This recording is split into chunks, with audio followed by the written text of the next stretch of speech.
Alors, cette dernière table ronde, qui s'intitule « Démocratie égarée et les intellectuels de la rectification », vous l'aurez compris, est un questionnement sur les intellectuels aujourd'hui, ici même, ici à Ouagadougou, ici à Bamako, ici à Conakry, ici et là, si j'ose dire, sur effectivement ce moment important, un moment politique, mais aussi un moment intellectuel, et je crois que ça a été souligné, de cette rupture historique qui est en cours, qui est en marche. Alors pour animer ce panel sur lequel on reviendra bien sûr, je vais d'abord présenter Boubacar Ba, qui est juriste de formation, qui est titulaire d'un master en gestion de management de projet et qui a dirigé l'ONG Éveil sur la gouvernance dans la région de Mopti. Il a été expert pour le PNUD sur la résolution des conflits et la cohésion sociale jusqu'en 2018. Puis de 2019 à 2020, il a été coordinateur national du projet de réforme du secteur de la sécurité, le genre et la lutte contre l'extrémisme violent au compte du G5 Sahel, ONU Femmes. Il dirige actuellement le Centre d'analyse sur la gouvernance et la sécurité au Sahel et il a notamment publié Pouvoir, ressources et développement dans le État central du Niger dans une copublication L'Harmattan et la Sahélienne en 2010, et Crise de gouvernance, justice traditionnelle et paix à la Sahélienne, et paix durable, pardon, publié à la Sahélienne en 2016. Voilà, donc Boubacar va nous faire une communication sur son statut, son propre statut, une interrogation sur son propre rôle de conseiller technique, entre guillemets. Je ne sais pas si les conseillers sont toujours techniques, mais en tout cas c'est le terme approprié. Et la question de la rectification du religieux entre conviction et action. Merci. Merci beaucoup, monsieur le modérateur Gilles Holder. Mesdames et messieurs, je voudrais faire une présentation un peu atypique qui ne rentre pas dans la formulation classique des présentations parce que je vais aborder une thématique.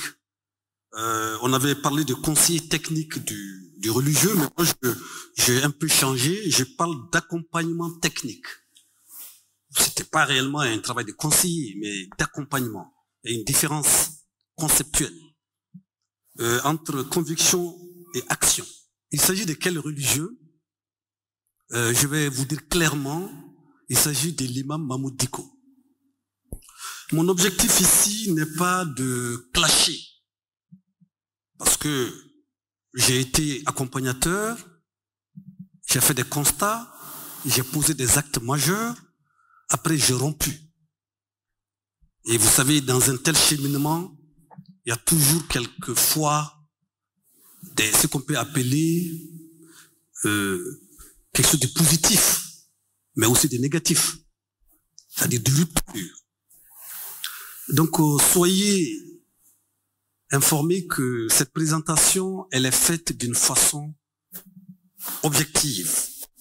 Lorsque mon ami Gilles m'a proposé de le faire, j'étais un peu hésitant parce que je voulais pas venir exposer à la place publique un passé récent de relations positives, mais aussi quelquefois négatives, parce que je ne vais pas apparaître comme quelqu'un qui dénonce.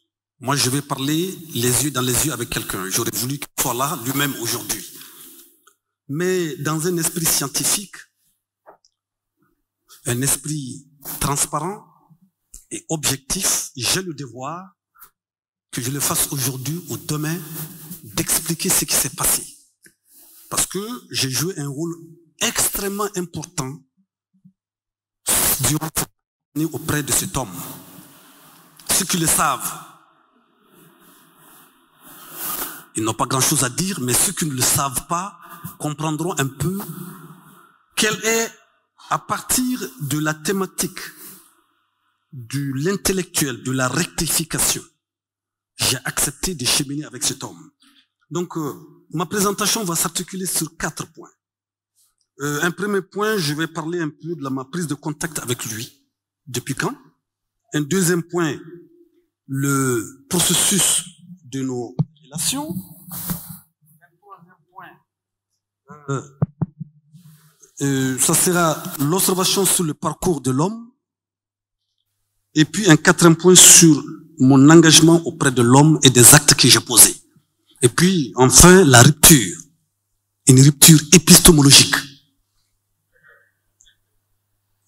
Dans un premier temps, je note qu'accepter de s'engager avec un homme, c'est accepter de réfléchir et d'agir. Pourquoi réfléchir? C'est pour agir en tant qu'intellectuel indépendant. Ma rencontre avec l'imam Dicko a été un moment important de mon parcours de chercheur et d'intellectuel. Il y a une entente pour engager des réflexions de rectification et aussi la rupture qui est marquée par des quiproquos. Je vais tenter d'expliquer objectivement, sans passion et avec respect. Tout d'abord,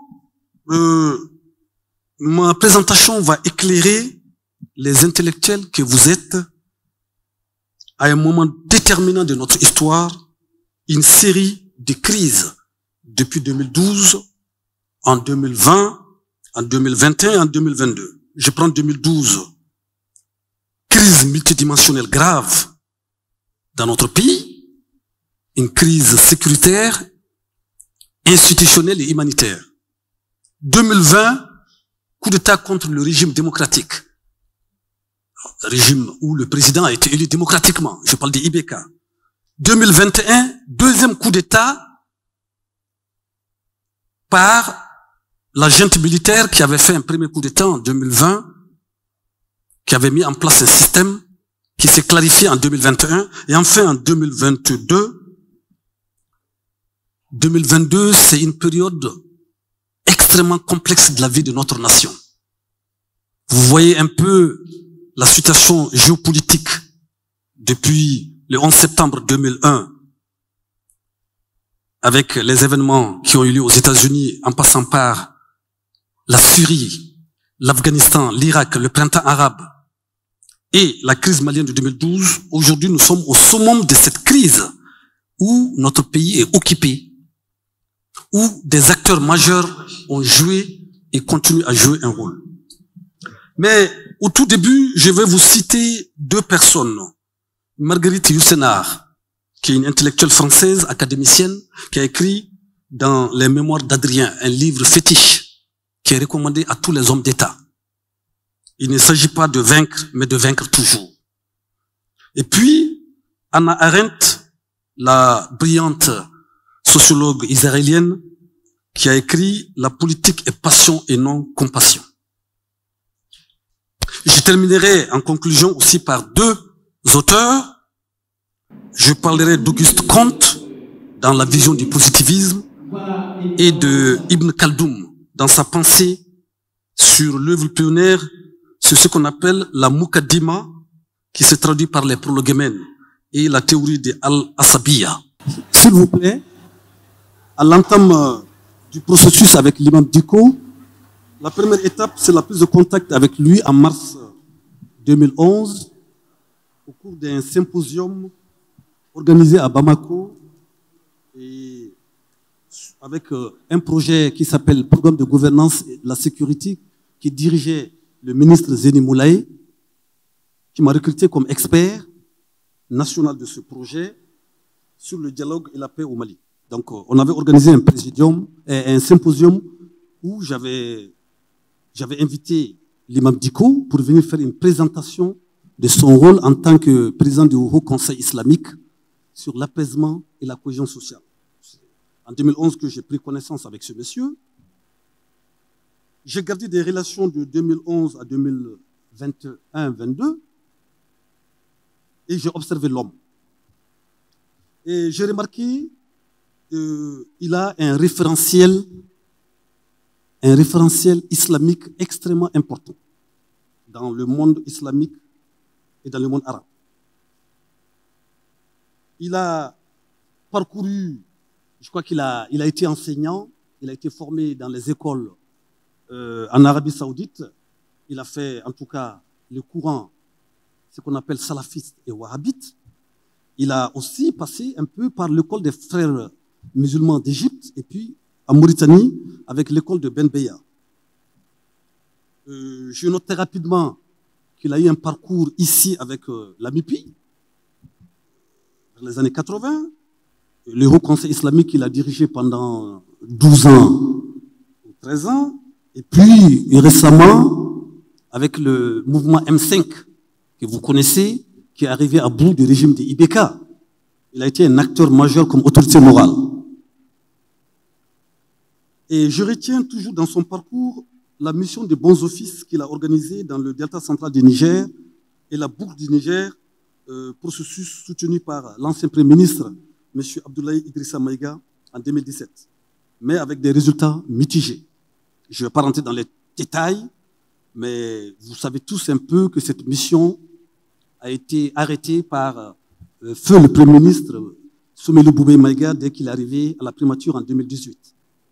Maintenant, moi je note qu'à l'époque, je n'avais pas eu autant d'envergure pour pouvoir être un acteur auprès de l'imam Dicko, mais j'ai compris que c'était une mission importante, mais qui était mitigée. Maintenant, en termes d'engagement, je retiens que l'imam Dicko est un personnage majeur d'acte dans la gouvernance de l'État au Mali. C'est-à-dire, il a été un des acteurs majeurs de l'organisation du rassemblement contre le Code de la famille en 2009, avec d'autres leaders religieux comme Chérif Madani Haïdara et le shérif de Nioro. Et cette mission l'a propulsé, et tout le monde se souvient, en 2009, lorsque ATT, étant absent du pays, a appris qu'il y a eu 50 000 personnes au stade du 26 mars, très rapidement, il a reculé par rapport au Code de la famille. Et vous savez ce qui s'est passé après. Je note aussi que l'imam a mené une mission, après le coup d'État de 2012, auprès de Blaise Compaoré, président du Burkina à l'époque, mandaté par les chefs d'État de la CEDEAO, suite au coup d'État de mars 2012, où il a été avec des leaders, je parle du cardinal à l'époque et d'autres de la société civile, pour engager des discussions pour le retour de l'ordre constitutionnel. Il a été très impliqué. D'ailleurs, quand il est revenu, il n'a pas hésité à aller à Kati, rencontrer Sanogo pour lui demander de se barrer dans son intérêt. Et je pense qu'il a accepté, même si après il y a eu un désordre, parce qu'il a quitté, mais à la périphérie, il a posé des actes graves. Il y a eu l'agression contre le président de la République, bon, le président de la transition à l'époque, Dioncounda Traoré. Jamais dans l'histoire d'un pays, on a vu des gens traverser une ville et aller frapper un président de la République. Ça reste une tache noire dans notre histoire récente. Et je note aussi qu'il a fait une mission en Europe, en France et en Belgique, avec des représentants de la société civile et des dignitaires religieux, je crois sous l'impulsion à l'époque du Premier ministre Moussa Mara, non seulement en France, mais aussi en Belgique, où ils ont été reçus à l'Élysée, ils ont été aussi au Parlement européen à Bruxelles. Maintenant, je me pose à peu près 4 questions. Pourquoi je me suis engagé? Je vais vous donner les réponses rapidement. Pourquoi avoir repéré l'imam Dicko? Quel est le lien entre mes convictions profondes et mon engagement avec l'imam Mahmoud Dicko? 2. 3. L'engagement de la réflexion avec le religieux a-t-il permis d'amorcer un processus de rectification démocratique, ou bien politique, ou institutionnel, ou islamique? Comment s'y prendre? Voilà mes questions que je me pose. J'ai posé des actes majeurs vérifiables. Je n'ai pas besoin de me cacher, parce que moi je ne suis pas un homme caché, je suis un homme public qui écrit, qui analyse, qui propose. Tout à l'heure, Gilles a parlé de mes ouvrages, mais aussi une série d'articles et d'interviews dans des sites de dimension mondiale et des publications d'articles auprès d'éditions et de revues de dimension mondiale. Je n'ai pas besoin de me flatter. Ce sont les articles et les écrits qui font foi, qui se retrouvent dans Google Scholar. Le premier acte que j'ai posé, c'est que j'ai pris contact avec le professeur Marc-Antoine Pérouse de Monclos, un des grands chercheurs de l'IRD, un collègue sûrement de Gilles, qui travaille beaucoup sur Boko Haram et les Shebab, et qui est venu ici en 2019 et qui m'a contacté pour qu'on puisse interviewer l'imam Dicko. Nous avons fait cette interview ensemble et nous l'avons publiée dans la revue Politique Internationale. Je crois que beaucoup de gens ont lu, ceux qui ne l'ont pas lu. Si j'ai leur WhatsApp, je l'enverrai. C'est une interview majeure que je considère comme une interview fondatrice de l'homme.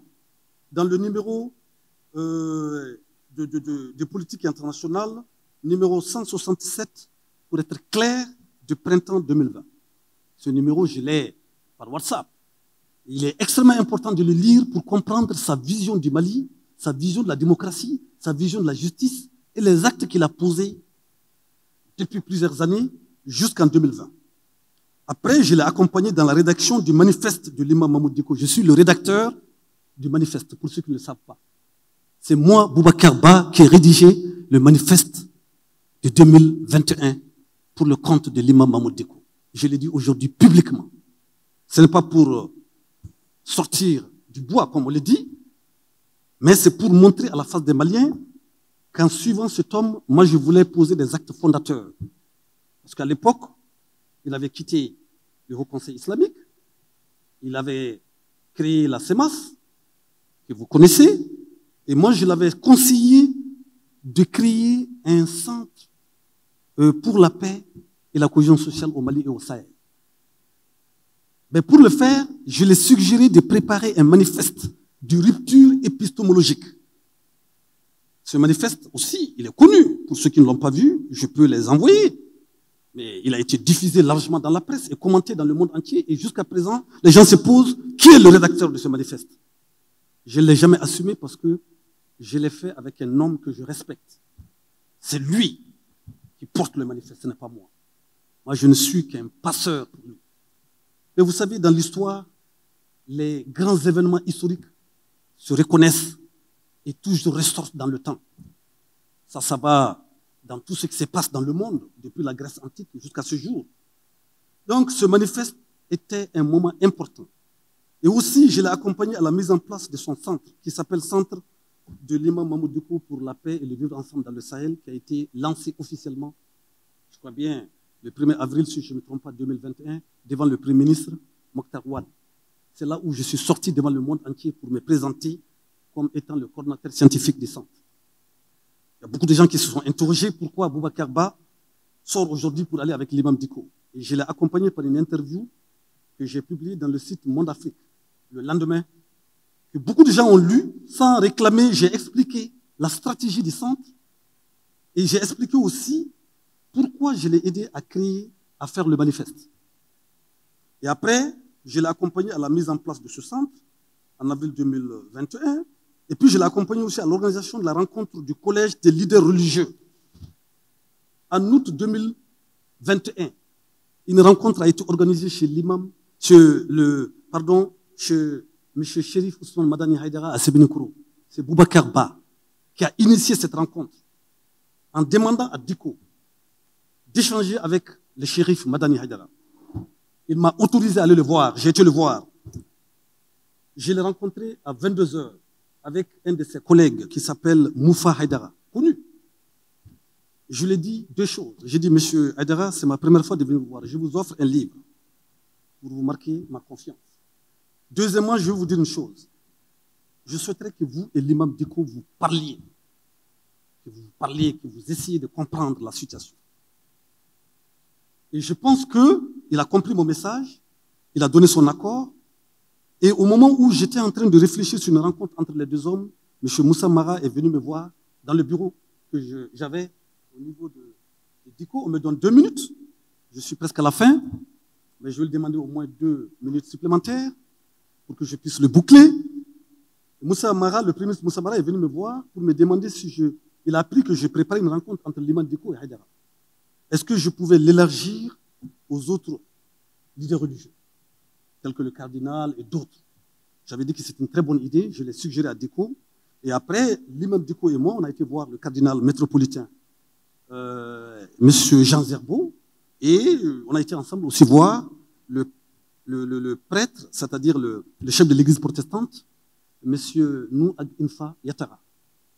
Et après, on a été aussi voir les familles fondatrices de Bamako. C'est comme ça qu'on a organisé une rencontre chez le shérif Madani Haïdara le 28 août 2021 pour la création du collège des leaders religieux. J'étais l'initiateur. Là aussi, j'ai gardé le profil bas, mais j'ai noté, envoyé un message d'information, et la déclaration qui a été lue le surlendemain par M. Djamoutene, qui est le secrétaire général aujourd'hui du Haut Conseil islamique, c'est moi qui ai rédigé la déclaration. Je n'ai jamais réclamé. Je n'ai jamais posé un acte. J'ai gardé toujours le profil bas. Pourquoi? Parce que j'étais dans une posture d'un accompagnateur. Je n'avais pas besoin d'aller dans les Facebook ou dans les réseaux sociaux pour dire que c'est Boubacar Ba. Mais vous savez, l'histoire est tragique. On ne peut jamais cacher l'histoire. Il y a toujours des faits qui déterminent l'histoire. Donc, il y a eu cette rencontre du mois d'août. Et puis, il y a eu le centre, mais malheureusement, le centre n'a pas marché tel que j'ai souhaité. J'avais proposé un plan d'action, j'avais proposé un cadre logique pour 2022, depuis janvier, et en juin, on n'avait pas mené les activités. Et là, je l'ai proposé de recruter un jeune directeur du centre pour quelques mois, 3 mois. Malheureusement, je n'ai pas eu les réponses qu'il fallait et j'ai arrêté en partant chez lui à la maison pour lui dire, monsieur Diko, j'arrête avec vous. Et je ne suis pas venu pour discuter, je suis venu pour arrêter. Je ne discute pas avec vous, j'arrête avec vous. Voilà ce qui s'est passé entre nous. Jusqu'à ce stade, je ne l'ai plus rencontré et il ne m'a pas rencontré. Mais nous avons gardé des relations cordiales entre un frère et son aîné. Je ne parle pas pour le provoquer, mais je parle pour dire la vérité dans un cadre scientifique aussi important. Et je vais l'envoyer, cette note, je vais mettre ça dans une enveloppe pour lui dire que tel jour, j'ai fait une présentation sur nos rapports, pour qu'il ne soit pas surpris d'apprendre que moi j'ai parlé de lui, pas en mal. Donc, en termes d'enseignement, j'ai retenu que le rôle de l'intellectuel engagé a plusieurs dimensions. Et il n'était pas aisé de travailler avec les religieux. Parce que nous n'avons pas les mêmes visions du monde.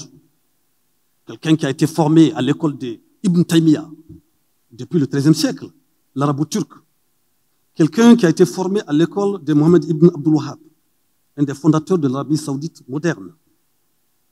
Quelqu'un qui a lu le wahhabisme ou le salafisme, qui est dans une position de l'islam politique. Je pense qu'il a ses atouts, mais ses faiblesses aussi. Donc, en conclusion, M. Gilles, je note qu'Amadou Ampateba dit qu'il n'y a pas de vérité absolue. Il y a votre vérité, il y a ma vérité. Il y a aussi une vérité qui est suspendue entre nous. Tout ce que j'ai dit n'est que ma vérité. Deuxièmement, j'ai parlé d'Auguste Comte. Je suis partisan de la pensée de Comte, c'est-à-dire les faits sociaux. Moi, je travaille beaucoup sur le centre du Mali. Je m'appuie beaucoup sur ce qu'on appelle des parajuristes, avec lesquels j'ai travaillé pendant une dizaine d'années avant de venir au PNUD et ouvrir ce centre. Je discute avec eux. C'est des gens pertinents qui sont sur le terrain et je m'appuie sur les faits sociaux de tous les jours pour argumenter. Et enfin, j'ai fait allusion à Ibn Khaldoun parce que je pense que c'est le fondateur de la sociologie moderne. Et enfin, je citerai aussi Youssouf Tata Cissé, qui est décédé, qui a écrit sur l'histoire du Mandé, les chasseurs. Je termine pourquoi? Parce que cette philosophie de Youssouf a été traversée aujourd'hui. Ce qui se passe dans notre pays, ce n'est pas ce qui s'est passé dans le Mandé. Je ne vais pas aller en profondeur, mais ce qui se passe dans notre pays, si on n'arrête pas l'activisme de ceux qui se disent sacheurs, dans ce contexte, nous risquerons d'en souffrir longtemps.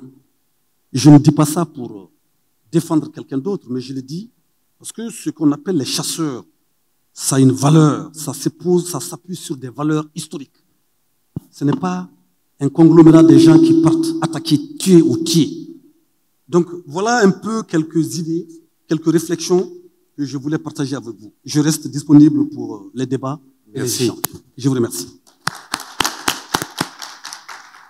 Merci beaucoup Boubacar. Tu as respecté presque l'heure. Donc je t'en sais gré.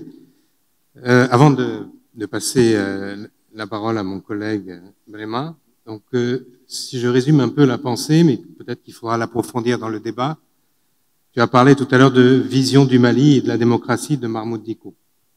Et c'est intéressant en soi, et c'est aussi l'objet finalement de cette troisième table, hein, c'est effectivement cette perspective de rectification, comment on peut en discuter. Mais si je comprends bien ce que tu apportes, et je pense qu'il faudra quand même que tu nous éclaires un peu sur ce point, Mahmoud Dicko serait un peu l'intellectuel, ou pour toi, hein, l'intellectuel de la rectification, et toi, tu serais, ou les universitaires deviendraient des accompagnateurs ou des accompagnants de l'intellectuel de la rectification. C'est un peu le schéma. Bon, très bien. Merci. Alors, la deuxième communication va nous être présentée par Brema Dicko, qui est titulaire d'un doctorat de sociologie à l'Université de Paris 7. Il est maître de conférences à l'Université des lettres et des sciences humaines de Bamako. Il a été le chef du département socio-anthropologie de la faculté des sciences humaines et des sciences de l'éducation. Il a mené de nombreuses études, je pense qu'il est connu d'à peu près tout le monde ici, sur la migration circulaire Mali-Espagne, sur les moteurs du changement au Mali, sur la construction d'une politique nationale de la migration, et récemment coécrit le livre blanc de la société civile pour la paix et la sécurité au Mali.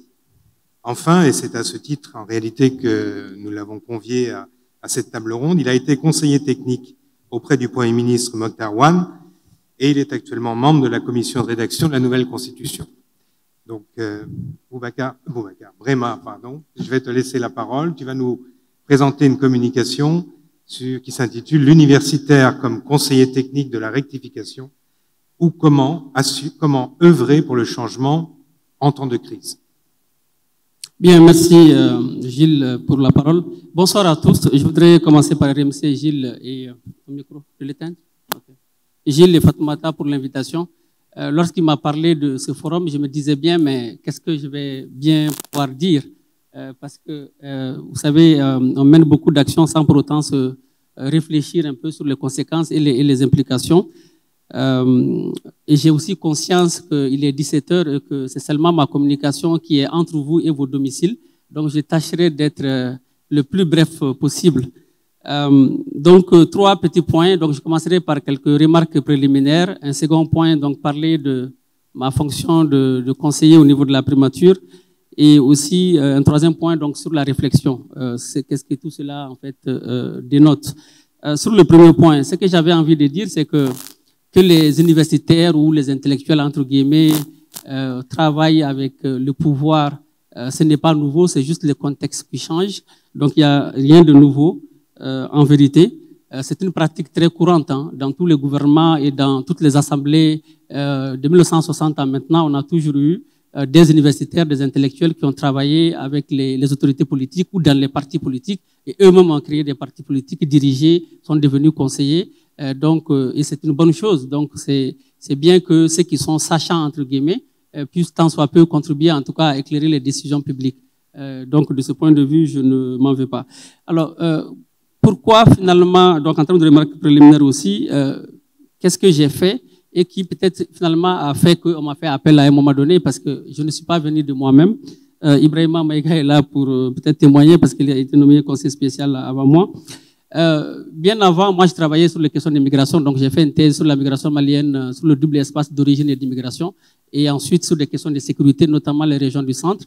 Et le président de la CVGR, la commission Vérité et Justice est là lorsqu'ils ont mis en place leur unité d'enquête. J'ai eu la chance d'être nommé comme chef de l'unité d'enquête de la commission Vérité pour travailler sur les graves violations des droits de l'homme de 1960 à 2020. Donc, et je suis aussi membre de l'équipe qui rédige le rapport final de la commission Vérité. Aussi, vous savez, de mon retour au Mali à partir de 2013 à maintenant, je me suis dit, j'avais regardé un peu les émissions de télé, la radio, et je voyais beaucoup de personnes qui se faisaient passer pour des sociologues, qui racontaient un peu des sottises. Et donc, je me suis dit, enfin, en tout cas, j'ai dit à mes collègues, vous savez, si nous qui avons fait quelques enquêtes, si nous ne prenons pas la parole, c'est d'autres qui vont parler à notre place et c'est eux qu'on va entendre et c'est eux qu'on va croire. Et donc, finalement, vous n'aurez aucune valeur ajoutée. Enseigner, c'est bien dans des amphis. Mais bon, Moriké a parlé de ça ce matin. Vous parlez souvent à des gens qui vous regardent avec des yeux écarquillés quand vous êtes dans des mini-stades de 7000 places. Donc, vous vous demandez qu'est-ce que vous pouvez bien faire. Donc, c'est comme ça que j'ai commencé à faire en son temps beaucoup d'émissions radio, beaucoup d'émissions télé. Donc, ça a commencé à partir de 2013. Et bon, de fil en aiguille, j'ai eu la chance d'accompagner différents think tanks que j'ai travaillé avec l'IMIRAP, donc l'Institut malien de recherche action pour la paix. J'étais membre du comité de pilotage. J'ai accompagné la CONACIPAL pour la rédaction du livre blanc de la société civile pour la paix et la sécurité. Donc, un ensemble comme ça d'actions sur des questions de paix, sur des questions de sécurité, sur des questions de droits de l'homme. Et donc, finalement, tout cela a contribué d'une certaine manière à mon exposition médiatique, quoi. Pas seulement à moi, mais d'autres. Et donc, je pense que c'est comme ça que beaucoup m'ont découvert. Et lorsque le Premier ministre Mokhtar Wane est arrivé à la primature, bon, donc il a nommé quelques personnes pour commencer, donc Ibrahima Maïga qui est à ma gauche et d'autres. Et donc un jour, à ma grande surprise, il m'a fait appel. Et donc on s'est rencontrés la première fois début décembre. Et donc il m'a parlé bon de toute l'estime qu'il avait pour ma modeste personne et tout ça et son souhait de travailler avec moi. Il m'avait demandé de faire une note sur la situation du centre, les régions dites de Centre Ségou et Mopti, sur les dynamiques, les acteurs et sur comment concrètement l'État peut agir pour pouvoir reprendre pied. Donc j'ai produit cette note et finalement ma nomination est intervenue bon, un peu plus tard. Donc c'est pour dire que finalement je me retrouve de facto, on va dire, entre guillemets intellectuel de la transition ou de la rectification, sans pour autant, en tout cas, était un acteur du mouvement M5 ou d'autres acteurs, enfin en tout cas d'autres engagements. Et donc quand je suis venu, ma fonction, c'était une fonction de conseiller spécial. Et dans ce cas-là, on fait quoi? On produit des notes techniques sur des questions précises. Moi, je travaillais sur des questions de déplacés internes, des questions d'esclavage dans la région de Caille, des questions de centre, bien entendu, des questions d'immigration, enfin, de société de façon générale. Donc, de temps en temps, on produit quelques notes, on discute avec lui, et, bon, on couvre quelques audiences. Et voilà, donc c'est un travail qu'on fait. Mais l'avantage que j'avais eu, c'est que je gardais un pied à l'université. C'est que j'avais négocié avec lui la possibilité de partir faire mes cours chaque fois que l'agenda le permettait. Donc, j'étais à la primature un pied à l'université. Parce que bon, je me dis, la transition est une période d'incertitude. Et tout ça, là, du jour au lendemain, en réalité, peut prendre d'autres tournures. Donc, autant garder son pied sur terre. Et au moins, chaque fois qu'on revient à l'université, on n'oublie pas qui nous sommes et on ne perd pas notre âme. Donc, et puis bon, entre-temps, la phase de la rectification est arrivée. Et puis, bon, le Premier ministre Choguel est arrivé. Bon, il m'a gardé aussi pendant 5 mois. Donc, on l'a aidé à élaborer son plan d'action du gouvernement. Et puis, bon, d'autres actions sur les questions de déplacés et autres. Bon, et puis, à un moment donné, nos routes se sont séparées et bon, tant mieux. Voilà. Et donc, c'est pour dire que mon engagement, en fait, sur ces questions-là était des engagements, enfin, c'est un engagement antérieur à la transition. Bien entendu, quand une transition arrive, c'est une période très difficile pour un pays. Une des postures, c'est de dire, bon, je ne vais pas collaborer avec les autorités de la transition, je reste dans ma chapelle, je continue à prêcher pour ma chapelle. Et puis bon, après, on ne sait jamais comment tout ça va finir. Et puis l'autre, c'est de dire, bon, on s'engage quand même, chaque fois qu'on nous fait appel, on apporte ce qu'on peut apporter, et puis ça servira à quelque chose, tant soit peu. Et donc, entre-temps, on m'a encore fait appel, donc comme membre de la commission rédaction de la nouvelle constitution. La commission a terminé ses travaux. Donc, depuis le 31 octobre, il n'existe plus de commission rédaction de la constitution. Nous, on a remis l'avant-projet le 11 octobre. On a fait les restitutions dans les régions. Donc, de ce point de vue, là aussi, en tant que sociologue, nous avons essayé d'apporter donc notre regard sur les éléments, en tout cas les valeurs socio-culturelles et tous les éléments qu'il fallait prendre compte, en tout cas en compte dans l'avant-projet. Bon, maintenant, en termes de réflexion, je pense que d'une certaine manière, c'est un honneur de pouvoir servir son pays lorsqu'on vous fait confiance à un moment donné, à ce moment crucial, et que vous arrivez à apporter votre réflexion, en tout cas à guider, orienter l'action politique. C'est surtout ça qui est le plus important. Mais bon, vous savez, ce n'est jamais évident. Ce sont des formes d'autonomie qu'on négocie entre le travail d'universitaire et le travail de conseiller, parce que bon, le travail de conseiller est un travail, on va dire, politique, et l'universitaire a une autre posture. Donc, ça montre finalement aussi les limites de l'engagement. C'est-à-dire qu'on a beau, par exemple, produire une note qui nous paraît être utile, proposer des pistes qui nous paraissent prévenir des conflits. On ne peut pas en fait en tenir compte, ou on peut peut-être en tenir compte, mais trop tard. Et donc, finalement, on peut rester un peu sur notre faim.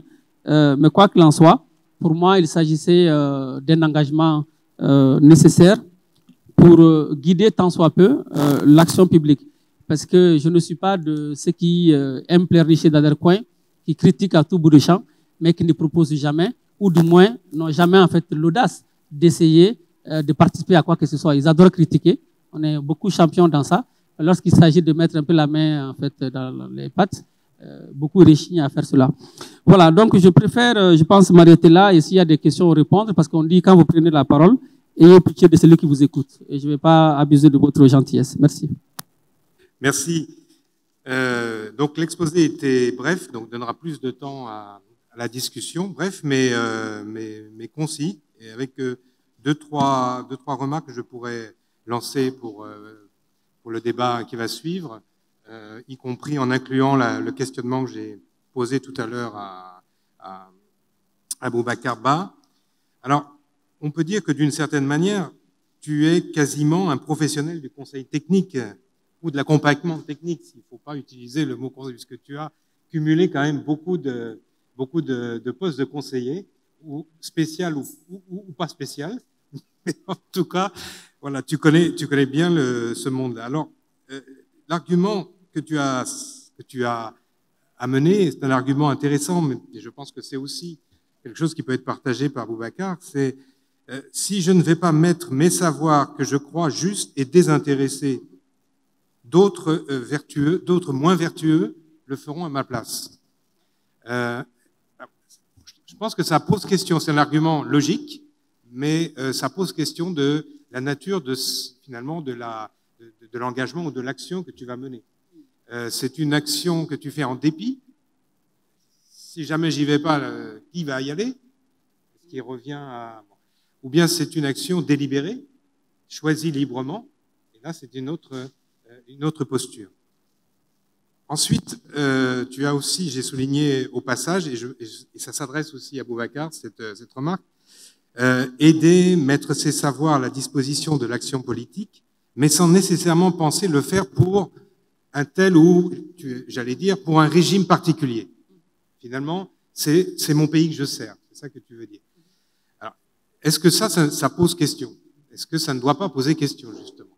Peut-on se mettre au service de son pays, quel que soit le régime, en se disant, on va changer la situation? C'est une question qui est à partager. Enfin, troisième proposition, ou troisième remarque, est-ce que l'on peut dire, alors, autant Boubacar nous explique que l'intellectuel de la rectification, à ses yeux, celui où il y a vraiment un challenge à conduire, c'est Mahmoud Dicko. Autant ton exposé et disons, ton action, ce que tu as mené, on aurait plutôt le sentiment que finalement, c'est toi qui incarne ces nouveaux intellectuels, c'est-à-dire ces universitaires qui vont animer la rectification, sans pour autant dire qu'ils vont appuyer un certain régime.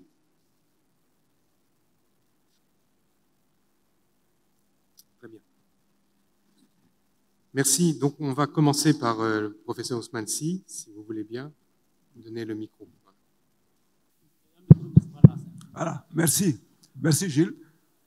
Merci aux deux panélistes. J'avoue que quand j'ai reçu l'invitation et que j'ai lu l'agenda, si je suis là, c'est à 60% pour cette thématique-là. Je me suis dit, chouette, je vais enfin comprendre ce que c'est que la rectification. J'avoue modestement que depuis qu'on en parle, jusqu'à présent, je n'ai pas réussi à comprendre. C'est-à-dire, qu'est-ce qu'on veut rectifier et pour aller où? Je n'ai rien compris. Donc je me suis dit, c'est l'occasion peut-être de comprendre, de rencontrer les idéologues de la rectification et de comprendre quelque chose, parce que c'est toujours utile de comprendre ces choses-là. Mais j'avoue que bon, ce que je comprends, et c'est important de le clarifier, parce que le service à l'État, il y a deux choses. Même les services de l'État sont organisés comme ça. Il y a les techniques, il y a les techniques et il y a les politiques. Même les ministères sont organisés comme ça, normalement. Normalement, les ministères sont organisés comme ça. Dans les ministères, il y a le compartiment technique qui est le secrétariat général et ses conseillers techniques, qui sont censés être inamovibles. Je dis bien censés, hein. La réalité, ça ne correspond pas toujours à ça. Qui sont censés être inamovibles parce qu'ils sont là pour servir la République, pour servir la pérennité et garantir la continuité de la République. À côté de ça, il y a la partie politique. C'est le ministre, c'est chargé de mission. Normalement, ils viennent avec le ministre et ils partent avec le ministre. Ceux qui sont là, sauf en cas de déloyauté prouvée par rapport à la République, c'est vraiment le secrétaire général et les conseillers. Donc, en fait, servir son pays, c'est bien comprendre ces deux compartiments. Aller apporter son expérience technique en tant que conseiller technique, en tant que machin, ça, vraiment, on sert techniquement son pays par rapport à ce qu'on sait et ce qu'on maîtrise. Maintenant, aller dans le cabinet des ministères, c'est vraiment aller soutenir un programme politique et une vision politique.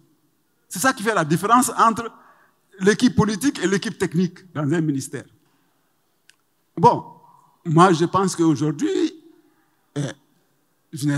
puisque je n'ai rien compris à la rectification, je ne peux pas dire que je suis contre ou pour. Je n'ai rien compris à la rectification. J'attends encore de comprendre pour pouvoir me prononcer là-dessus. Mais je pense qu'il est bon que les universitaires qui aujourd'hui pensent, les intellectuels, disons, pour ne pas cibler particulièrement l'université, les intellectuels qui pensent que ce qui est en cours depuis qu'on a commencé cette rectification doit être fait, ils ont le droit. Chacun est libre de sa pensée. Mais il faut qu'ils arrivent à articuler une pensée et la partager avec les gens. Et malheureusement c'est ça qui est aujourd'hui le grand problème, parce qu'un pays ne peut pas avancer sans penser.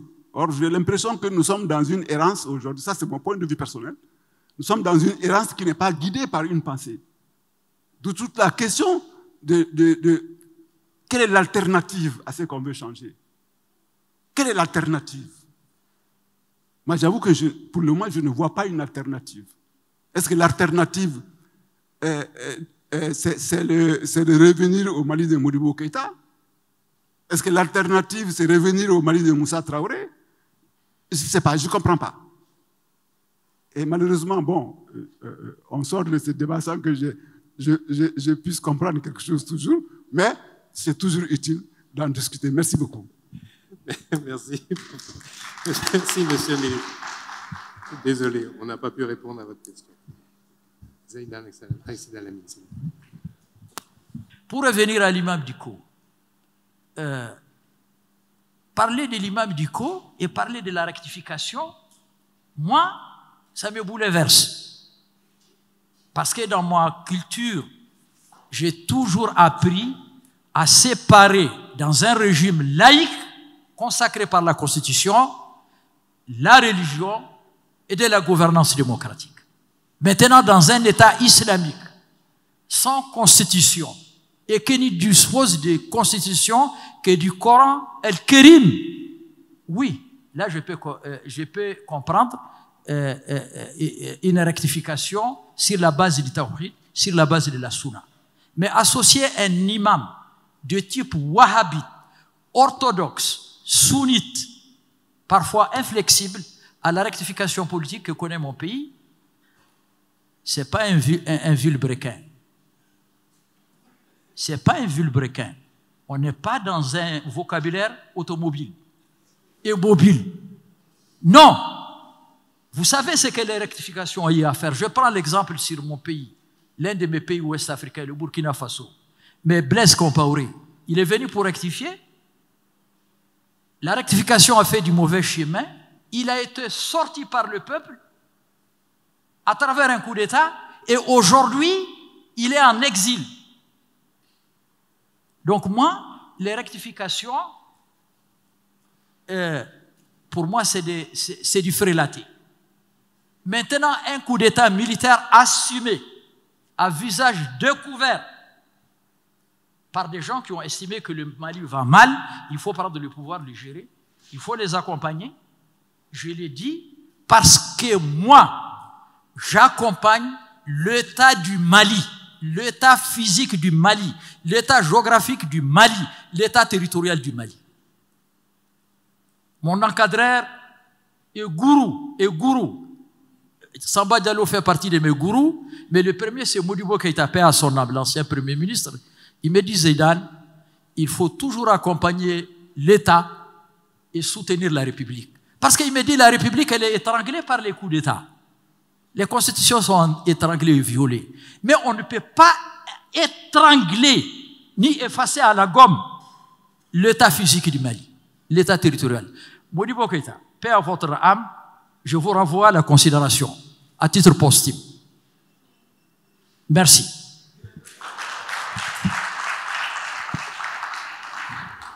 Merci beaucoup pour ce commentaire éclairant, M. Laouabia. Maintenant, on en sait un peu plus. Je laisse la parole à M. Laurent Vidal.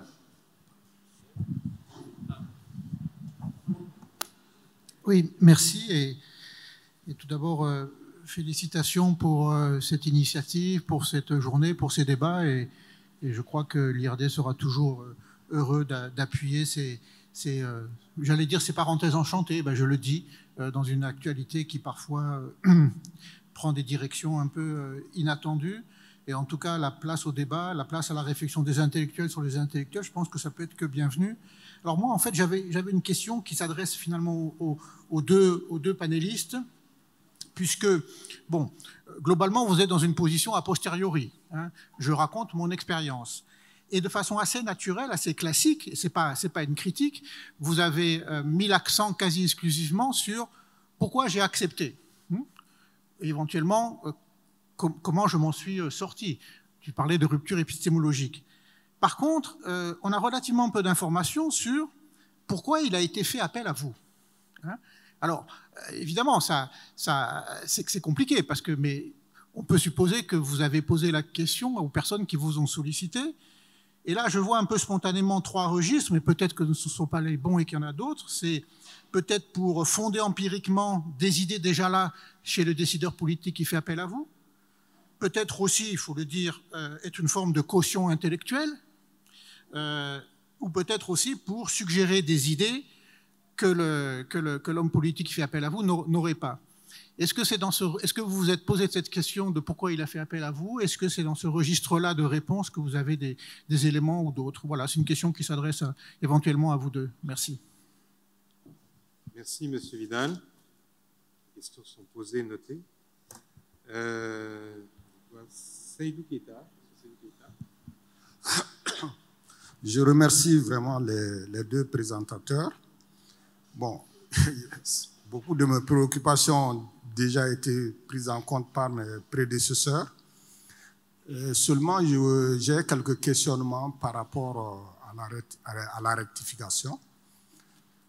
Est-ce que c'est la démocratie telle qu'elle était appliquée au Mali qu'on veut rectifier, avec tous ces corollaires comme la décentralisation et autres? Qu'est-ce qu'on veut rectifier? Alors, où est l'erreur qu'on veut rectifier? Quelle est l'erreur qu'on veut rectifier? Ça, vraiment, il y a tout un flou autour de ce concept de rectification. Alors, concernant la présentation de M. Ba, j'ai bien compris le cheminement de vos rapports avec l'imam Dicko, mais ce que je n'ai pas compris, c'est la conviction. Parce que vous avez dit conviction, action, vous étiez convaincu de quoi? Ça n'apparaît pas très clairement dans votre exposé. C'est un questionnement. Est-ce que vous aviez la même ligne, peut-être en tant qu'intellectuel musulman? Qu'est-ce que vous défendiez? Qu'est-ce que vous espériez aux côtés de l'imam Dicko et qui finalement a été trahi, ou en tout cas les raisons de la rupture, bon, vous avez dit épistémologique, ça voudrait dire que vous étiez convenu dans un système de pensée. C'est-à-dire, si vous l'avez accompagné, que vous étiez dans un système de pensée que vous partagiez, mais qui n'apparaît pas très clairement dans votre exposé. Alors, ça, c'est des questionnements. Et peut-être même on peut s'interroger, est-ce que ce n'est pas une compromission si, par exemple, les objectifs ne sont pas atteints quand on accompagne un leader, etc. Est-ce que on ne se sent pas dans une compromission en tant qu'intellectuel? Ça interroge aussi le rôle de l'intellectuel, vraiment, quand il est engagé dans certains espaces très sensibles, comme l'espace religieux qui est ouvert actuellement dans le débat au Mali. Donc, c'est des interrogations. Bon, par rapport au professeur Dicko, est-ce qu'il n'y a pas eu une désillusion par rapport à l'engagement?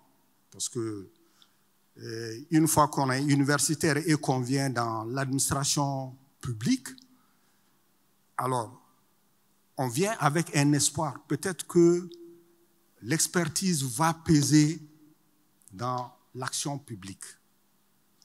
Est-ce qu'il a senti effectivement que son expertise a pesé sur l'action publique, sur les décisions politiques, ou s'il y a eu une désillusion par rapport à ces aspects-là? Voilà, c'est quelques questionnements que je voudrais faire par rapport aux deux présentations. Merci beaucoup. Merci. Merci. La parole est à M. Aloui Fandiaï. Et merci. Et moi, je suis tout le temps étonné. Vraiment, je n'arrive pas à m'y faire de voir que des intellectuels deviennent des conseillers techniques de politique et qu'on continue toujours à avoir une administration publique coloniale. Je suis toujours étonné, vraiment étonné, et très souvent choqué. Je n'arrive pas à m'adapter quand j'entends qu'on va refonder le Mali et en fait, on va reformuler simplement les institutions. Mais vous êtes là comme conseiller. Et pourtant, on n'a pas d'administration publique qui représente l'intérêt général et qui est acceptée comme outil représentant l'intérêt général. Comment, depuis 60 ans, ce dysfonctionnement structurel n'est pas questionné? Et pourtant, vous avez fait de très grandes universités, vous êtes parti, vous avez visité beaucoup de pays, vous avez vu ce que c'est que représenter l'intérêt général. On a une administration Baba Commandant.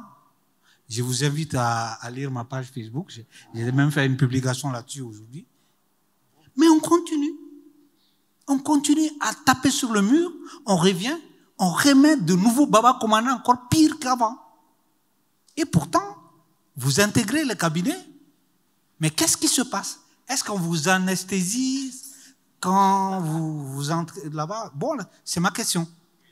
Oui. Merci Gilles. Félicitations à Brahima et Boubacar pour leur exposé. Moi, j'ai deux petites questions. La première question, c'est, bon, je suis comme le ministre Ousmane Sy par rapport à cette histoire de rectification. Moi, j'ai comme l'impression qu'au Mali, on est dans les grands remplacements. En fait, on ne fait pas de rectification. Et j'ai aussi remarqué quelque chose quand même qui me choque dans ces pays-là. C'est l'état du patriotisme qu'on chante dans nos bouches, mais qu'on ne manifeste pas dans nos actes. Parce que moi, je suis très surpris tout le temps quand il s'agit de déposer un pouvoir, on est tout de suite tous mobilisés, sans chercher à comprendre, ni les tenants ni les aboutissants. Mais je suis encore plus sidéré quand je vois que les boulevards de l'indépendance ne se remplissent que quand on veut dégager des gens ou quand on veut les déposer. Mais quand il y a les vrais problèmes du pays, quand des centaines et des centaines de Maliens se font massacrer au centre, se font massacrer au nord, vivent dans les incertitudes ici, je ne vois pas les mêmes engouements. Je ne vois pas la même mobilisation. Je n'ai pas ces sentiments que ces Maliens, c'est-à-dire, sont solidaires de leurs compatriotes qui meurent à longueur de journée. Aujourd'hui, nous, notre pays connaît une crise humanitaire sans précédent. Elle ne touche pas qu'une communauté, elle ne touche pas qu'une partie du pays, mais tous ces grands chefs, qu'ils soient politiques, qu'ils soient religieux, qu'ils soient intellectuels, qu'ils soient hommes d'État, ils sont où? Pourquoi ils ne parlent pas?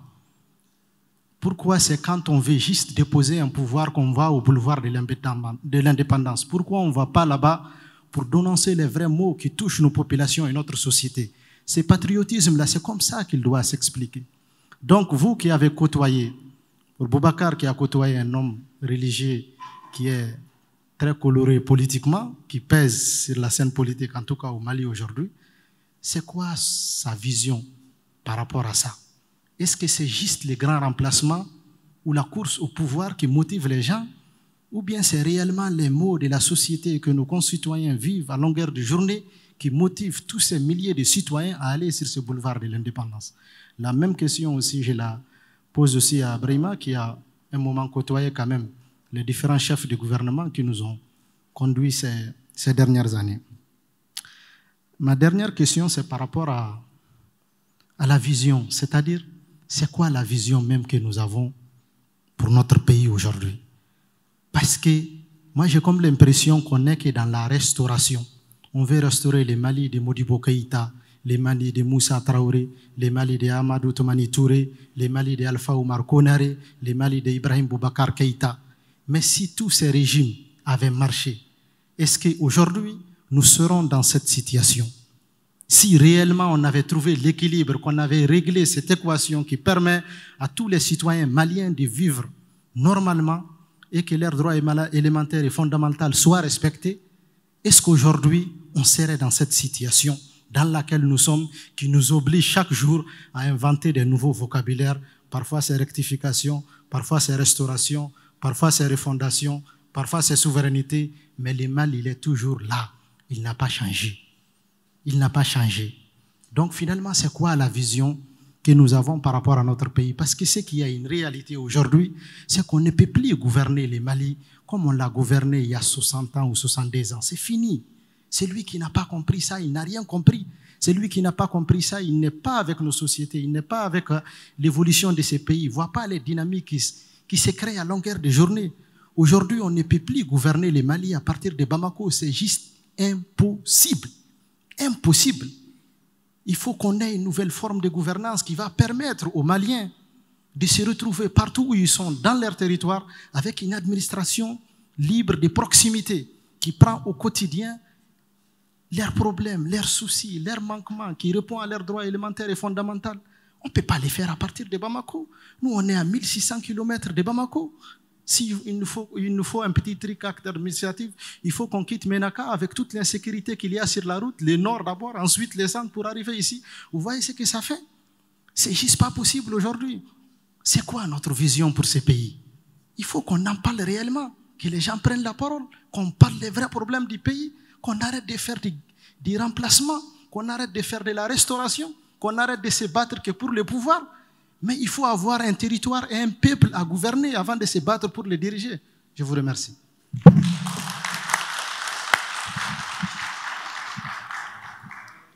Merci Moussa.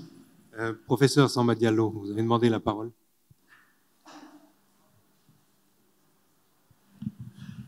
Merci. Bon, moi, je vais commencer mon intervention par les propos de M. Ndiaye. Peut-être je l'ai mal compris, mais il semble dire que depuis 1960, nous faisons du surplace.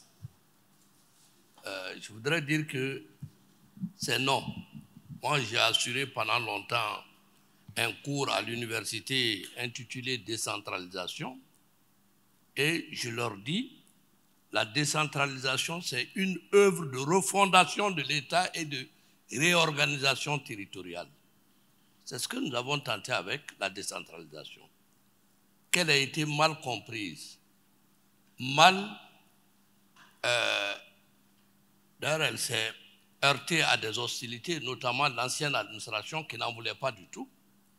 C'est elle qui a réussi à remettre l'administration au-dessus. Sinon, la décentralisation dont a eu mon ami Ousmane en charge, c'était pour pouvoir donner plus de pouvoir au peuple à la base, que les populations se saisissent de leurs problèmes de développement. Les politiques l'ont mal saisi, aussi bien du côté du parti majoritaire que de l'opposition. L'élite a plutôt privilégié la promotion administrative. Tout le monde voulait être ministre au lieu d'être président du conseil de cercle chez lui, concevoir les programmes de développement pour son cercle. Donc, il y a eu une tentative de réorganisation territoriale, mais en même temps de refondation de l'État. C'était ça la décentralisation.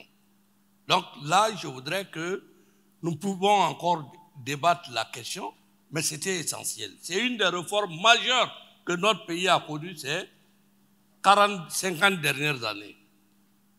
Maintenant, les exposés de Elie et de Ba, je crois que ces deux exposés qui ne sont pas complémentaires. Ba est rentré en toute connaissance de cause, il a suivi l'imam Diko en toute connaissance de cause, à la limite, je vais dire,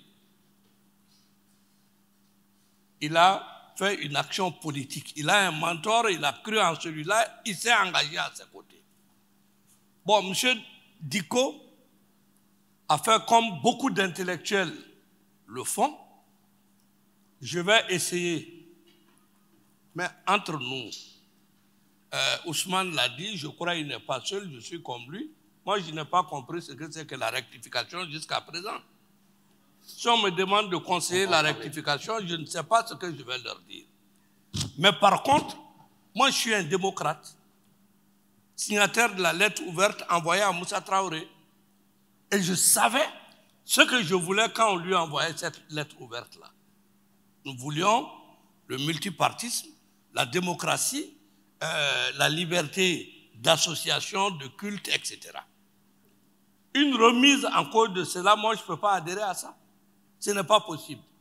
Donc, en tant qu'intellectuel, malgré mes connaissances techniques, je sais que je ne peux pas conseiller quelqu'un qui veut changer ça. Donc, si je ne sais pas à quelle sauce je vais être bouffé, je n'y vais pas. C'est un choix simple. Mais nous sommes nombreux, et moi-même j'ai été conseiller technique pour vous rassurer. J'ai été conseiller technique dans un ministère, chef de cabinet dans un ministère, conseiller à la présidence, chef de cabinet du président de la République, mais c'est en toute connaissance de cause parce que je savais que les hommes et les femmes que j'allais servir ont les mêmes objectifs politiques que moi. C'est en toute connaissance de cause que je me suis engagé. Mais je ne m'engage pas en disant je vais influer là-dessus parce que quelqu'un l'a dit avant moi. Que valent les notes techniques d'un conseiller technique? C'est le libre arbitre du politique après. Si vous n'êtes pas n'avez pas la même option politique, ce n'est pas possible que vous puissiez influencer ces décisions. Parce que je l'ai dit dans une interview tout à l'heure avec des jeunes, il y a des conseillers de l'homme et il y a les conseillers officiels. Et généralement, les conseillers de l'homme, ils sont plus puissants qu'on ne le croit. Alors, il faut, attention, vous pouvez produire n'importe quelle note technique. Si ce n'est pas dans la vision de l'équipe au pouvoir, ça ne passera pas. Donc, il faut que les intellectuels cessent de s'illusionner en pensant qu'en allant auprès du politique, ils peuvent influencer quoi que ce soit. Les notes techniques, ça vient de partout. Les administrations sont là pour ça, qui produisent des notes techniques qu'on remonte.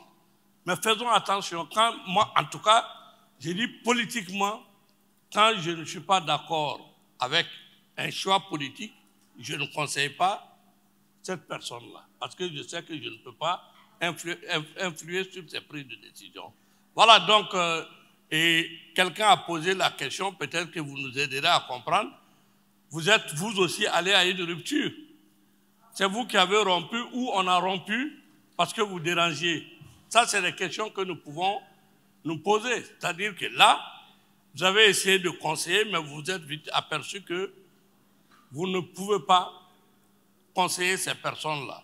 Je dis au passage d'ailleurs, quand le M5 RFP a vu le jour, j'ai été approché par des personnes pour adhérer à ce mouvement. J'ai dit, de facto, non. Moi, je suis un démocrate, je ne peux pas aller qu'un imam soit mon premier responsable. Il est religieux. Moi, je ne suis pas religieux. Je suis musulman, mais un musulman modéré. Et donc, ce n'est pas un religieux qui va me guider dans mes actions. C'est un politique. Mais quand les politiques vont s'abriter derrière le religieux, qu'est-ce que vous voulez obtenir? Ce n'est pas possible. C'est deux choses contradictoires qui se sont unies et ça finit par le clash. Je crois maintenant ils sont à M5 quoi, M5 quoi d'autre là, je ne sais pas. Merci. Les deux panélistes, vous avez eu beaucoup de questions, mais il y a eu quand même surtout des contributions. Donc on va essayer de rassembler les questions. Je pense qu'une série de questions a été... C'est un peu fort. Oh, bon. Chab. Et voilà. Bon, alors, on fait une parenthèse. Chab. Monsieur Ba, j'ai cru comprendre, contrairement à ce que disait Monsieur Diallo, j'ai cru comprendre que vous avez arrêté avec votre accompagnement de Monsieur de l'imam à un moment donné. Mais quand vous avez arrêté pour quelle raison?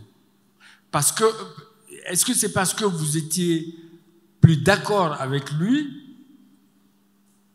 ou est-ce que c'est lui qui n'était plus d'accord avec vous? Et ça, c'est vraiment une question qui m'intéresse. Et qu'est-ce que vous faites de l'expérience que vous avez vécue? Parce que le rôle qu'il faut interroger, c'est ce que vous avez approché et que vous pouvez partager, transmettre à d'autres et qui pourrait aider peut-être Ousmane ou d'autres à comprendre là où le bas blesse. Franchement, qu'est-ce que vous avez fait depuis que vous l'avez quitté? Qu'est-ce que vous avez fait concrètement de cette expérience? Et pour mon jeune ami et ancien collègue Diko, je n'ai pas compris. Est-ce que toi, tu as rendu ta démission? Je viens de dire un mot extraordinairement étranger dans la vie intellectuelle malienne. Démissionner, c'est-à-dire quitter une mission, accepter une mission et à un moment l'abandonner. Est-ce que je n'ai pas compris? Est-ce que tu as démissionné ou est-ce que... Parce que la deuxième rectification, c'est-à-dire la fin du mandat de ton Premier ministre, est intervenue dans des circonstances particulières. C'est-à-dire, le Premier ministre il y a eu un coup d'État. Est-ce que tu es toujours conseiller de monsieur l'ancien Premier ministre ou est-ce que tu as arrêté d'être conseiller? C'est ma question pour toi. Merci Chab. Je crois qu'on ne regrette pas du tout tes questions qui complètent nos interrogations, justement. Vous êtes un peu sur le grill. Merci. D'accord. Je vais ici de répondre d'une façon générale à des questions. Il y a beaucoup de choses. Ce que je vais vous dire, d'abord par rapport à Zidane, moi je ne suis pas rentré dans le salafisme. J'ai fait allusion au passage que c'est quelqu'un qui a été formé. Je n'ai pas de jugement de valeur. Moi j'ai lu Ibn Taymiyyah, j'ai lu Abdul Wahhab aussi, à partir de Maulana Maudoudi. Donc merci pour ta contribution. Bon, maintenant par rapport à et réellement la rectification, mais écoutez, moi il ne m'appartient pas de discuter de la rectification. C'est l'organisateur qui a employé le mot rectification. À partir des 3 points, les intellectuels de l'indépendance, qui ont posé des actes de libération, les intellectuels de la démocratie, et aujourd'hui, nous sommes dans une phase de remise en cause de ces processus. Le processus de démocratie de 91 a été remis en cause en 2012, et après 2012, nous sommes rentrés dans une phase aujourd'hui où il y a une pluralité d'acteurs, des militaires, des hommes armés, des mouvements politico-militaires. Je crois bien notre ami Ashrat Ouman, je le considère comme un représentant des mouvements politico-militaires, même si aussi il est communautaire. Et les religieux sont rentrés dans le jeu. Donc, il ne faut pas qu'on pense que c'est linéaire et que, parce qu'on est rentré dans la démocratie, nos sociétés vont. Tous les pays qui sont rentrés dans les crises, c'est-à-dire que les historiques, prenez, je prends la France parce que c'est un exemple qui est intéressant. Après 1789, la Révolution, vous avez vu après comment les penseurs de la Révolution, comme les Mirabeau, les Robespierre, ce qui correspond aujourd'hui aux gens du M5, ont terminé, guillotinés. Après, il y a eu le Second Empire. Et on a passé par la 4e République, avec ses crises politiques, et la 5e République, avec le général de Gaulle. Mais ce n'est pas linéaire, c'est vraiment important de comprendre que nous sommes un État né en 1960, nous avons eu à peu près 5 coups d'État, ben nous avons encore du temps où nous allons cheminer. Maintenant, par rapport à une question, si Diko a fait appel à moi, la réalité, il y a une convergence de vue entre l'imam Diko et moi. Je vais être très clair avec vous, vous pouvez vérifier, vous ne verrez pas mon nom dans les Facebook, vous ne verrez pas mon nom dans une attaque contre quoi que ce soit. Il est très rare de voir des relations se terminer sans qu'on ne puisse entrer dans des supputations, des crises. Je ne vais pas citer des noms, mais vous avez vu un peu tous ceux qui ont eu à travailler avec cet homme. La plupart du temps, ça se termine dans les réseaux sociaux, avec des attaques. Non, chez moi, ce n'est pas comme ça. Moi, je me place comme un intellectuel. Je ne parle même pas de la rectification, je parle de la réflexion. De par ma formation et de par mon éducation, il y a des choses que je n'accepte pas. C'est-à-dire, moi, j'ai voulu travailler pour aboutir à quelque chose. Parce que, qu'on l'aime ou qu'on l'aime pas, qu'il soit religieux ou pas, c'est quelqu'un qui a pesé dans la vie politique du Mali ces 30 dernières années. On ne peut pas le contester. Qui peut le contester?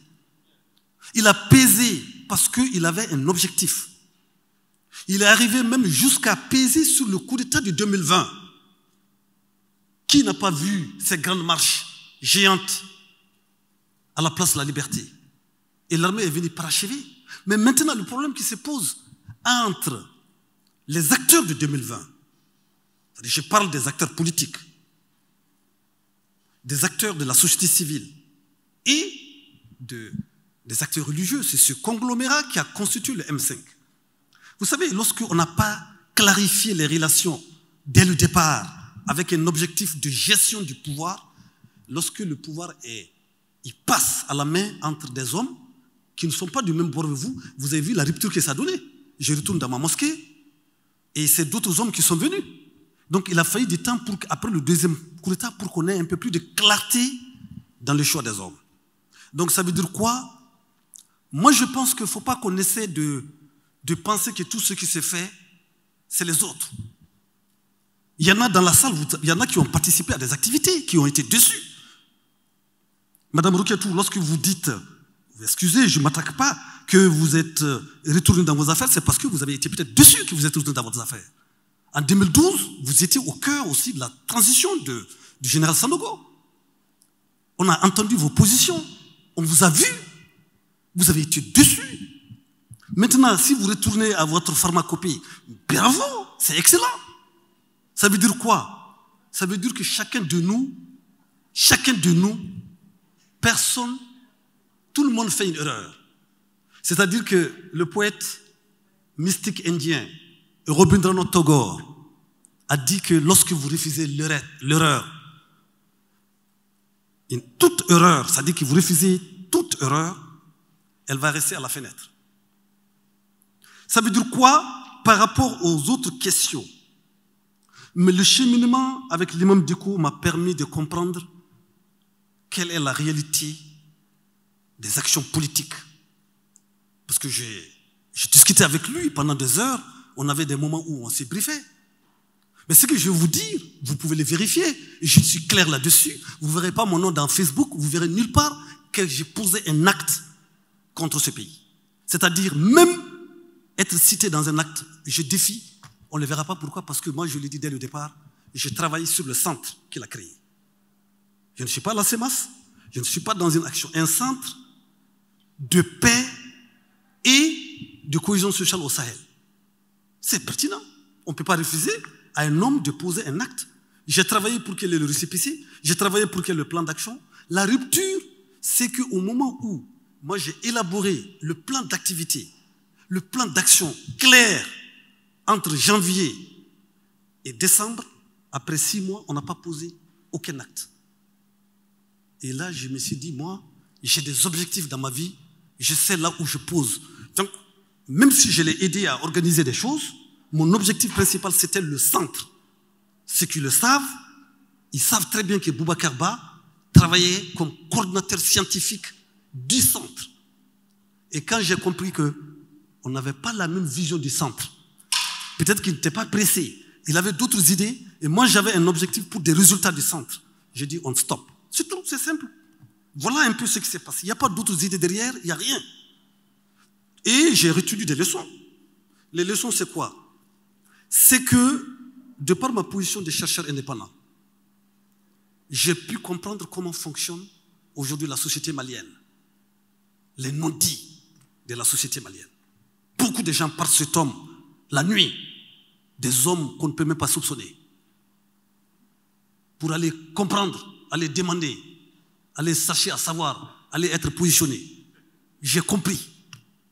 La deuxième chose, comme moi je ne suis pas intéressé pour être au pouvoir, je le dis très sincèrement, moi j'ai travaillé dans les ONG, j'ai travaillé dans le système des Nations Unies, j'ai créé mon centre d'analyse, je crois que ce que je fais, ça m'occupe sérieusement. Donc, ministre, directeur, ambassadeur, je ne suis pas intéressé. Jusqu'à ce stade, hein, parce que ce que moi j'ai fait comme travail de recherche et les travaux que je mène en termes d'avantages, je n'ai pas besoin de parler, je gagne 3 fois plus qu'un ministre. Parce que je suis consultant.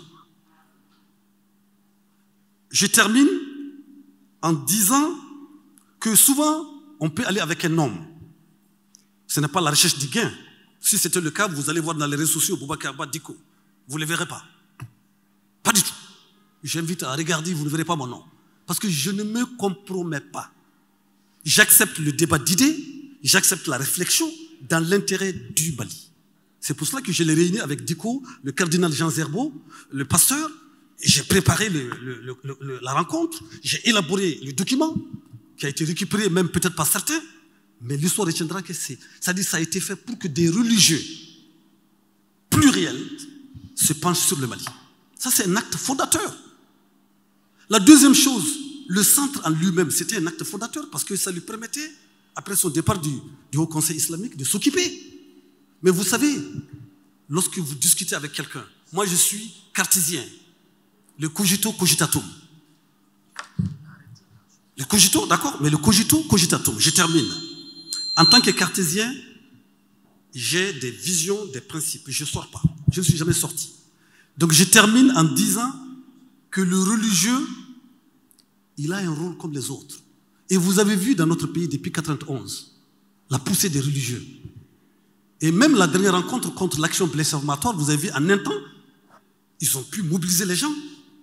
Donc les religieux sont dans une sphère importante de notre pays. Est-ce que le lien entre les religieux et les politiques n'a pas amené aujourd'hui à une autre posture dans notre pays? On ne peut pas s'asseoir seulement parler, hein, il faut qu'on les analyse. Moi, je suis rentré pour comprendre. Et je pense que des écrits, des réflexions vont venir. Parce que c'est dans la pensée et dans la réflexion qu'on peut agir. Et je vous remercie. Merci. Merci beaucoup. Bakar, je pense qu'il a répondu clairement, hein, sur ses convictions. Chacun est libre. Alors, vraiment. Oui, merci bien pour la parole. Il est 18h, la journée a été longue, mais comme on m'a adressé des questions, je suis dans l'obligation d'apporter quelques éléments de réponse. Donc, je voudrais remercier tous ceux qui ont fait des interventions pour poser des questions ou pour faire des commentaires. Alors, la question de Gilles, la nature de l'action, est-ce que finalement c'est délibéré ou par dépit? Je pense que d'une certaine manière, c'est délibéré parce que on se dit qu'on a travaillé sur un certain nombre de choses, notamment sur des questions sécuritaires, des questions d'immigration et de société, et que lorsque le politique vous fait appel et que vous pouvez apporter tant soit peu une contribution, ben vous y allez. Bon, maintenant, est-ce qu'on met en œuvre tout ce que vous recommandez? Bien entendu, non. Mais l'objectif d'un conseiller n'est pas que tout ce qu'il recommande soit pris en charge et à 100%. Comme dit assez souvent Ibrahima Maïga, je pense que la stratégie des petits pas, elle est utile, quoi. Donc, si vous arrivez tant soit peu à agir sur 2-3 choses, c'est déjà suffisant. Bon, maintenant, la question, est-ce qu'on peut se mettre au service de son pays avec n'importe quel régime? Je pense que non, mais moi, je ne regrette pas d'avoir été conseiller durant la transition. C'est un régime comme un autre et j'ai apporté un travail technique. Donc, l'histoire pourra juger et j'ai continué à faire mes cours à la fac. Les cahiers des textes sont là pour l'attester. Bon, donc je suis en paix avec ma conscience. Est-ce que, donc, la question de la rectification, bon, j'en ai pas parlé parce que, bon, je ne suis pas auteur de cette notion, mais je sais que c'est intervenu après, donc, lors de la deuxième phase, quoi, de la transition. Donc, sous le Premier ministre Mokhtar Wane et Bandaou, on ne parlait pas de rectification. Donc, lorsque le M5 a eu la primature, c'est en ce temps qu'ils ont commencé à parler de la rectification. Donc, dans l'idée du M5, c'est maintenant que la transition commençait. Donc, avec la phase 2, la phase 1, donc, pour eux, c'était une sorte de, bon, d'une phase soubassement, mais que la transition commençait à partir de là. Et donc, on a vu l'avant-projet, non pas le plan d'action du gouvernement sur les 4 axes. Et assez souvent, même dans le dernier Conseil des ministres, je pense que les 3 piliers de ce qu'ils appellent la rectification ont été rappelés. La question de la souveraineté du Mali, la question du choix des partenaires stratégiques du Mali, donc n'importe quel partenaire, aux grandes dames de tous ceux qui ne veulent pas. Et troisièmement, les intérêts du peuple malien. Donc ce sont les 3 piliers qui sont chantés. Souveraineté du Mali, respect du choix stratégique du Mali et respect des intérêts des Maliens. Ce sont les 3 piliers sur lesquels la rectification, donc la phase 2, repose. Et donc justement pour ce qu'ils appellent la refondation entre guillemets, donc un ministre a été nommé à cet effet et a mis en place un ensemble de cadres de réflexion. D'ailleurs, une commission dans laquelle il y a beaucoup d'universitaires, hein, Jean Bosco Konaré, l'ancien ministre Adama Samasekou, donc il y avait Bintou Assetou Founé Samake, donc d'anciens ministres, d'anciens universitaires qui ont été conviés à réfléchir sur ce qu'ils appellent, alors je ne sais plus, mais bon, c'est un peu les cadres, voilà, cadre stratégique des valeurs, voilà, un truc comme ça, bon, sur les valeurs. Donc ils ont fait un document et ensuite ils ont élaboré une stratégie de refondation sur 30 ans avec un plan quinquennal. Donc, c'est ce qui doit soutenir donc les 3 piliers que je viens de dicter. Donc, ça, c'est quelques éléments de réponse que j'ai pu noter sans être un idéologue de la rectification. Bien. Alors, j'espère que vous avez quelques éléments donc, dans votre sac. La question de Laurent sur donc l'accent, est-ce que, donc 3 logiques, est-ce que l'accent sur pourquoi on m'a fait appel? Je pense que j'ai abordé cette question. Hein. Moi, j'ai dit que j'ai travaillé sur différentes questions et on peut le voir, il suffit de tous ceux qui m'ont connu. J'ai travaillé sur des questions de sécurité. J'ai fait des enquêtes, y compris à Kidal. Donc, mon dernier séjour, c'était en 2020. C'était dans le cadre de la CVGR. Donc, on a parcouru ces territoires. Donc, on a vu le Mali réel, pas le Mali de Bamako. Nous avons travaillé sur des questions spécifiques. Et donc, parmi ces 3 logiques qu'ils proposent, est-ce que c'est fondé empiriquement une idéologie? Est-ce que c'est validé des idées existantes? ou est-ce que c'est de suggérer des idées? À mon avis, ce serait plutôt de suggérer des pistes d'action, donc des idées. Ça serait peut-être dans cette troisième logique-là. Quelle erreur à rectifier? Bon, je pense que j'ai abordé tant soit peu ça. Alors, est-ce que j'ai été... Seydou Keita demande, est-ce qu'il y a une désillusion? Oui ou non? C'est-à-dire que, de toute façon, quelqu'un comme moi, quand on part dans ce genre de choses, on ne perd rien. Moi, j'ai gardé mon salaire à l'université, je n'ai pas changé de compte, enfin, en tout cas, parce que souvent, quand certains sont nommés, automatiquement, le salaire aussi change, c'est le ministère qui gère. Dans mon cas, le salaire est resté à l'université, et j'ai continué à avoir mon bureau à l'université, à continuer mes encadrements, et à continuer mes cours. Donc, comme je dis, le cahier des textes est là pour attester de tout ça. Désillusion, oui, parce que bon, d'une certaine manière, on se dit quand même que quand on conseille et qu'on vous fait appel, c'est pour que tout ce que vous dites puisse être appliqué. Mais après, on comprend que vous n'êtes pas de toute façon le seul conseiller et que les enjeux sont au-delà de ce que vous-même vous comprenez. Vous n'êtes pas politique. Donc, on est un peu déçu que les choses n'aillent pas peut-être très vite. Mais bon, c'est aussi le fonctionnement de l'administration. Hein, c'est une machine trop lourde, voire... voilà.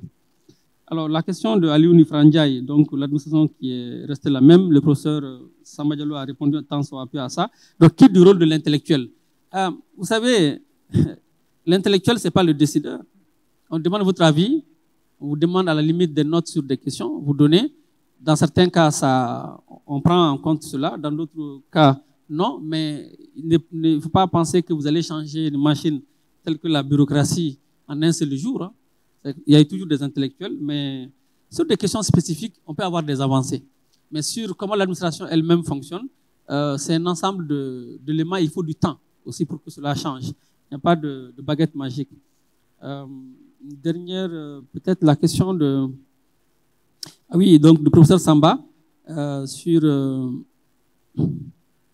donc si on a rompu, et puis ça rejoint la question de Chab aussi sur la démission. Donc Chab, je ne suis plus à la primature depuis peut-être plus d'une année maintenant. Hein. Voilà, donc ça c'est déjà ça. Voilà, donc Wan, c'était un premier ministre pas politique, donc c'était un technicien. Pour le cas de Choguel, c'était un premier ministre politique. Dans les deux cas, c'est pas les mêmes façons d'agir, ni les mêmes procédures de communication. Bon, donc mon décret, c'est Choguel qui l'a abrogé. Voilà, de nomination. Merci. Merci. Est-ce qu'on a le micro pour le professeur Ousmane, s'il vous plaît? Merci. Rapidement, je pense, puisque nous sommes quand même dans un laboratoire de réflexion et de construction. Et après avoir écouté tout ce débat, j'avais besoin juste de clarifier une chose par rapport à mes deux amis, mais par rapport aussi, je crois qu'il y a beaucoup d'étudiants ici qui ont besoin de comprendre un peu toutes ces choses-là. Dans ma compréhension et de mon expérience, un conseiller technique, disons, un conseiller politique, pour moi, ce que j'appelle un conseiller politique, c'est tous ceux qui travaillent au cabinet, dans le cabinet des décideurs politiques, chargés de mission, conseiller spécial et tout, aide à faire la décision. Aide à faire la décision. Je dis bien aide à faire la décision, parce qu'une décision se fabrique. Donc, les conseillers politiques aident à faire la décision. Maintenant, les conseillers techniques aident à mettre en œuvre la décision. Par leur technicité, par leur expérience, ils aident à mettre en œuvre la décision. Mais ils ne font pas la décision. C'est les politiques qui font la décision.